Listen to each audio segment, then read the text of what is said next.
ಧರ್ಮ ಉಳಿತದೆ. ಇವತ್ತು ಇಲ್ಲಿ ವೇದಿಕೆ ಮೇಲೆ ಅನೇಕ ಪೂಜ್ಯರು ಬಂದಾರೆ. ಕಾಸಗೇತೇಶ್ವರ ಮಹಾಸ್ವಾಮಿಗಳು ಹಿಂದಿದ್ದಾಗ ನಾ MP ಇದ್ದೆ. ಆವಾಗ DY ಉಪ್ಪಾರ್ ಅವರು ಒಂದು ಕಾರ್ಯಕ್ರಮ ಮಾಡಿದ್ರು, ಗುರು ಕಾಣಿಕೆ ಅಂತೇಳಿ ಒಂದು ಕಾರ್ಯಕ್ರಮ ಮಾಡಿದ್ರು. ನಾನು ಬಂದಿದ್ದೆ.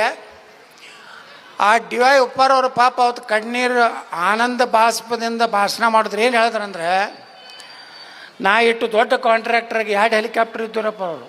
ಈಗ ನಾ ಇಟ್ಟು ದೊಡ್ಡ ಮನುಷ್ಯ ಆಗೀನಿ, ಇಟ್ಟು ದೊಡ್ಡ ಆಗೀನಿ. ಅದಕ್ಕೇನೋ ಅವಾಗಿನ ಕಾಲಕ್ಕೆ 1 ಕೋಟಿ ರೂಪಾಯಿನೋ ಅವರು ಇದು ಕೊಟ್ಟರು. ಅದಕ್ಕೆ ಅವ್ರು ಏನು ಹೇಳಿದ್ರು, DY ಉಪ್ಪಾರ್ ಇವತ್ತು ನಾನು ನೆನಪೈತಿ. ಯಾಕಂದ್ರೆ ಸಣ್ಣ ಗುರುಗಳು ಬಂದಾರಂತ ಮ್ಯಾಗ ನನಗೆ ಅವ್ರದ್ದು ನಾನು ಸೋಷಿಯಲ್ ಮೀಡ್ಯಾದಲ್ಲಿ ಅವರ ವಿಚಾರಗಳಿಗೆ ಕೇಳ್ತಿರ್ತೀನಿ.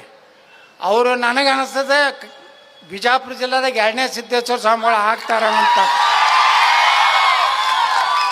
ಅಷ್ಟು ಅವ್ರ ವಯಸ್ಸು ನೋಡಿದ್ರೆ, ಅವರ ವಿಚಾರಗಳು ಅವ್ರು ಮಾತಾಡೋದು ನೋಡಿದ್ರೆ ನನಗೆ ಅನ್ನಿಸ್ತದೆ ನನ್ನ ತಲೆಯಾಗ, ಎಲ್ಲಪ್ಪ ಇವರೊಬ್ಬರು ನಮಗೆ ಸಿದ್ದೇಶ್ವರ ಅಪ್ಪಾರದ ಕೊರತೆಯನ್ನು ಬಿಜಾಪುರ ಜಿಲ್ಲೆಯಲ್ಲಿ. ಯಾಕಂದ್ರೆ ನಾನು ಸಿದ್ದೇಶ್ವರ ಸ್ವಾಮಿಗಳು ಪರಂ ಭಕ್ತ. ನಾನು ಅವ್ರು ಹೇಳ್ತಿದ್ರು, ನನ್ನ ಬಗ್ಗೆ ಕಂಪ್ಲೇಂಟ್ ಮಾಡ್ತಿದ್ರು ಕೆಲವು ಮಂದಿ ಸಿದ್ದೇಶ್ವರ ಅಪ್ಪರ ಬಳಿ ಹೋಗಿ, ಸ್ವಲ್ಪ ಗೌಡ್ರಿಗೆ ಹೇಳ್ರಿ ನಿಮ್ಮ ಭಕ್ತದನ ಸ್ಟೇಟ್ ಮಾತಾಡಬೇಡ ಅಂತ ಹೇಳ್ರಿ, ಮಂದಿ ಸುಮಾರು ಅದಾರ ಅಂತೇಳಿ. ಅವಾಗ ಏನು ಹತ್ತಿದ್ರು ಗುರ್ತದಲ್ಲಿ ಸಿದ್ದೇಶ್ವರ ಅಪ್ಪರು, ಇಲ್ಲ ಒಬ್ರು ಹಂಗೆ ಮಾತಾಡೋರು ಒಬ್ರು ಬೇಕು, ಎಲ್ಲರೂ ಸಮಾಧಾನ ಆದರೆ ಹೆಂಗೆ ನಡೀತೈತೆ ನಕ್ಕೋತ ಹೇಳ್ಬಿಡೋರು ಅವರು. ಹಾಗೆ ನಮ್ಮ ಕಾಸಗೇತೇಶ್ವರ ಸ್ವಾಮಿಗಳು ಈ ಭಾಗದಾಗ ಅವ್ರು ಹೇಳಿದ್ರು, DY ಉಪ್ಪಾರ್ ಅವ್ರದ್ದು ಇಲ್ಲಾನು ನನಗೆ ಯಾವಾಗಲೂ ನೆನಪು ಬರ್ತದೆ ಹೌದು ಆ ಮಾತು. ಅವ್ರ ಸ್ವಾಮಿಗಳೆಲ್ಲ ಅಡ್ಡಾಡಿ ರೊಟ್ಟಿಗೊಳೆ ಮಾಡಿ ತಂದು ತಂದು ರೊಟ್ಟಿ ತುಗುಡಿ ತಿಂದು ಇಟ್ಟು ದೊಡ್ಡ ಶ್ರೀಮಂತನಾಗಿನ ಅಂತೇಳಿ DY ಉಪ್ಪಾರ್ ಜಾತಿ ಮಾಡಿದ್ರೆ. ಯಾರು ಲಿಂಗಾಯತರ ಜಿಲ್ಲೆ ಜಾತಿ ಮಾಡಿದ್ರ.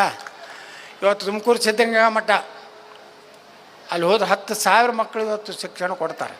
ಮನೆ ಕೊಪ್ಪಳ ಮಠಕ್ಕೆ ಹೋಗಿದ್ದೆ ನಾನು. 101 ಕ್ವಿಂಟಲ್ ಅಕ್ಕಿ, 10 ಕಿಲೋ ತುಪ್ಪ, 5,000 ವಿಭೂತಿ ತೊಗೊಂಡೋಗಿದ್ದೆ.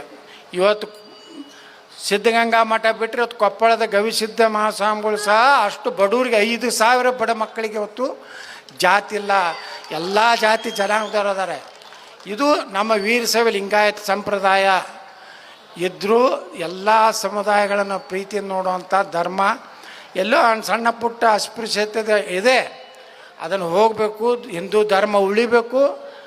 ಭಾರತದಲ್ಲಿ ಮುಂದಿನ ಮೋದಿಯವ್ರ ನಂತರ ಯೋಗಿಯವ್ರು ಆಗ್ಬೇಕಂತೇಳಿ ಪ್ರಾರ್ಥನೆ ಮಾಡಿಕೊಂಡು ನಾನು ನಿಮ್ಮ ಮಾತುಗಳನ್ನು ಮುಗಿಸ್ತೀನಿ. ಜೈ ಹಿಂದ್, ಜೈ ಕರ್ನಾಟಕ, ಬೋಲೋ ಭಾರತ್ ಮಾತಾ ಕಿ ಜೈ ಶ್ರೀರಾಮ್.